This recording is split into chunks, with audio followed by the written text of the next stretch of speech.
Hey, welcome to episode number 28 of the Go-To Physio podcast. In today's episode, we talk all about lumbar spine presentation symptoms management, but specifically we talk about the role of the pelvic floor and diaphragm with these patients. I hope you enjoy the show. Hey, welcome to episode number 28 of the Go-To Physio podcast. My name is Dave O'Sullivan, and in today's episode, we're going to recap module 4 of the Go-To Therapist Mentorship and the key aspects to understand and give you an insight into how we approach specifically lumbar spine patients. Now, ironically, I'm just trying to think, there's not a lot of actual direct lumbar spine treatment in module 4. I think there might be one or two little bits that we do, but a big part of our approach at the mentorship is to really appreciate the role that the rib cage plays in movement in general.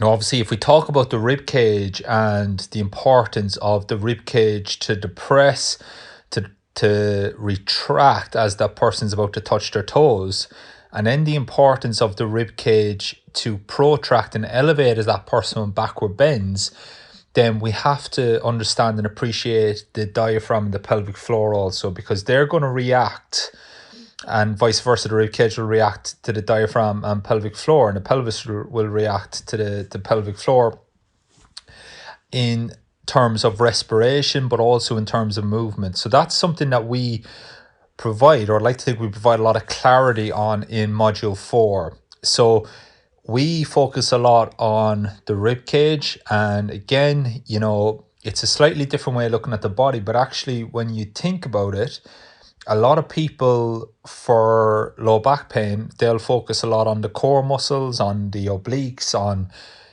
getting the transverse abdominis to maybe work better, for want of a better word. Not necessarily my approach, but a lot of people out there will do that, which is fine.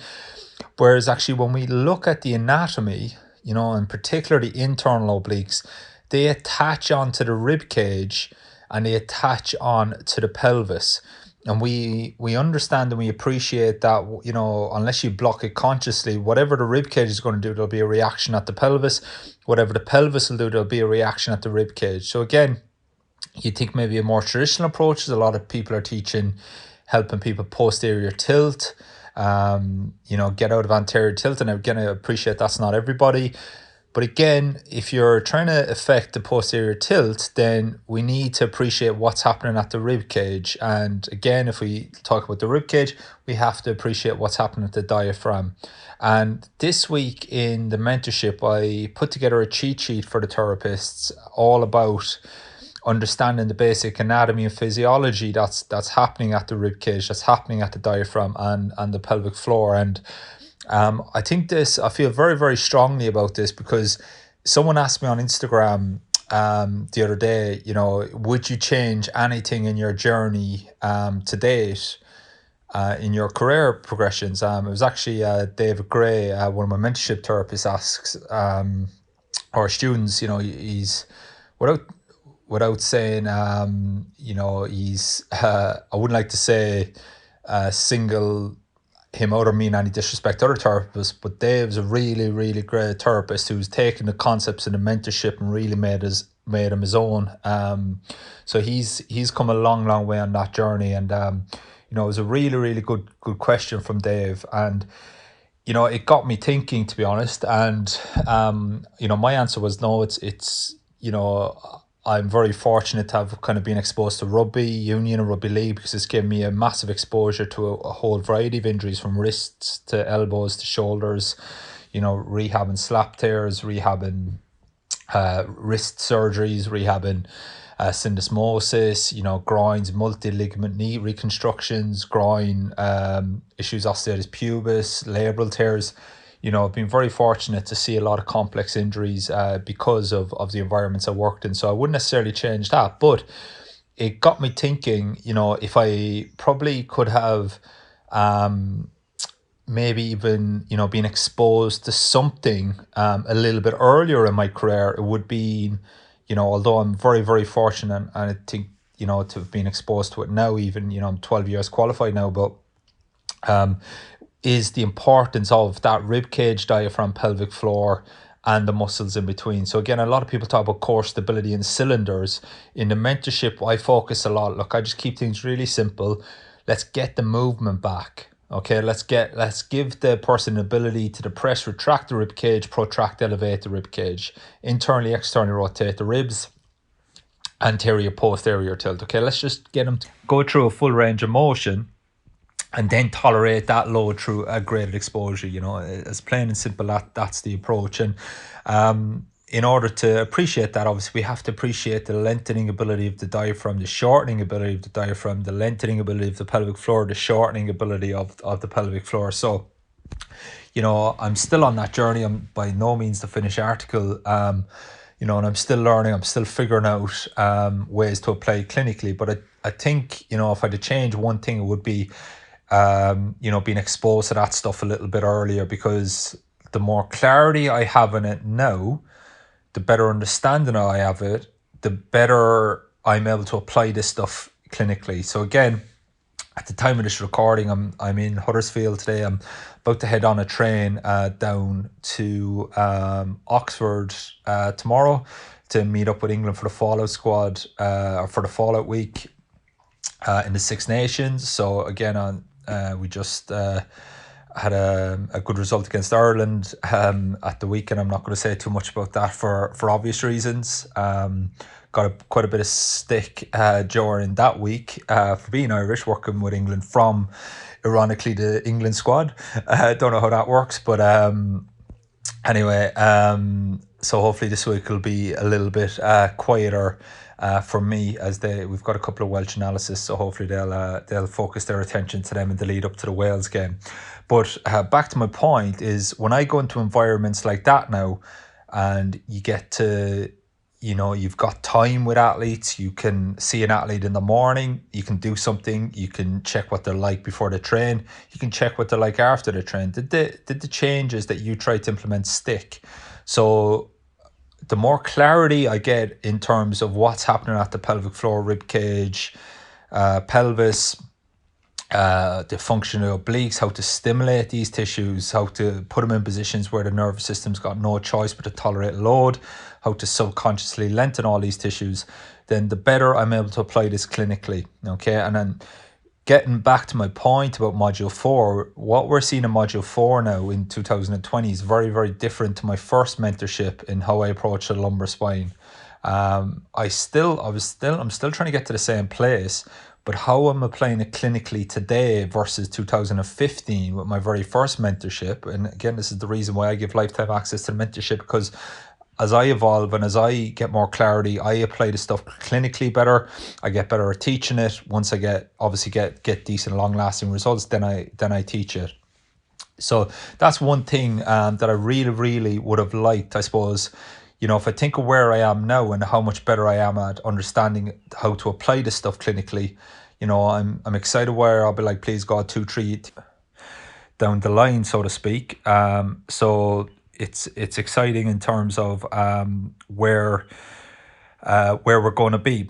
Okay, so sorry, I just got a bit distracted there. And the ability to really get clear on this stuff. And I think it's so important that the cheat sheet that I made for the therapist, I'm actually going to release it as a downloadable PDF, essentially, to people outside of the mentorship community. Because as I said, if I could change one thing, it would be being exposed to this stuff a lot earlier in my career now.